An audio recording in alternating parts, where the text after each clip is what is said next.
नमस्कार मित्रांनो, जन्म किंवा मृत्यूची नोंद वेळीच झाली नसेल तर ही माहिती तुमच्यासाठी खूप महत्त्वाची आहे.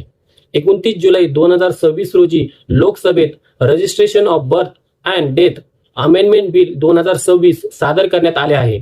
सध्याच्या कायद्यानुसार जन्म किंवा मृत्यूची नोंद 1 वर्षानंतर करायची असल्यास जिल्हाधिकारी, उपविभागीय अधिकारी किंवा अधिकृत कार्यकारी दंडाधिकाऱ्यांच्या आदेशाने ती करता येते. पण नवीन विधेयकानुसार मोठा बदल प्रस्तावित करण्यात आला आहे. जर जन्म किंवा मृत्यूची नोंद 2 वर्षापेक्षा जास्त उशिराने करायची असेल तर ती नोंद करण्यासाठी फक्त प्रथम वर्ग न्यायिक दंडाधिकारी म्हणजेच ज्युडिशियल मॅजिस्ट्रेट फर्स्ट क्लास यांचाच आदेश आवश्यक असेल.